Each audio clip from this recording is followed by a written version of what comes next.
Kad živite uz more i dolazite iz obitelji s tradicijom pomorstvom, srednja pomorska škola logičan je izbor.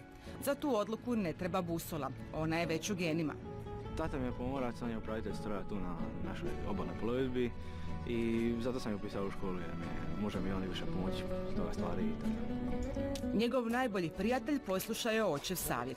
Priznaje da mu more kao životni poziv ipak nije bio prvi izbor. Sam prvo mislio ove neke druge škole ići i onda mi čač rekao da je dobra ova pomorska škola, ja sam rekao da je dobro i to me počelo zanimati i upisao školu. Školu pohađa 440 učenika. Među njima su Dante i Bartol, sudbinski pronašli trećeg mušketira koji dolazi iz mjesta Kali, poznatog po kapetanima i ribarima. Time je kocka bačena i to je Rubikova. Naime, veselo društvo veže i zajednički hobi, slaganje Rubikove kocke, za što im također ne treba busola. Prije oko godinu i pol dana ja sam ovu kocku prvi puta donio u školu. Ta kocka je zapravo početak svega. Od tada nisu stali. Početak je bio sve samo nelagan.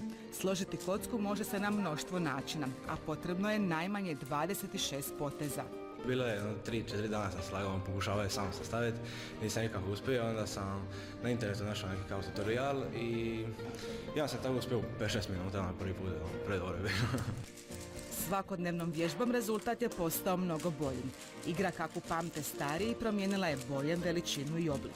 Ja imam oko 6 kocki, on ima malo više jer on je naručio onu piramidu i ovu što se ovako okreće, znači njoj se bokovi okreću.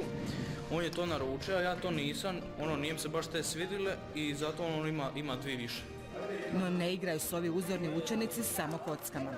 Po struci su brodski strojari, pa do kraja školovanja moraju naučiti sve o velikim brodskim mašinama.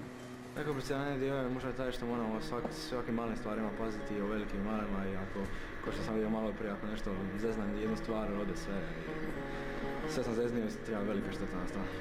Za godinu dana bit će maturanti. Želja i planova imaju mnogo, a sanjaju o dalekim morima i poslu koje naše zemlje radi 15.000 ljudi. Za to će mi već trebati busola. A to bi bilo dobro raditi na tim velikim prekooceanskim brodovima. A veliki su motori, bolje, zanimljivije puno. Uz smijeh dodaju da već znaju način kako prikratiti dugo izbivanje iz kuće, a što drugo, slagaće Rubikovu kocku.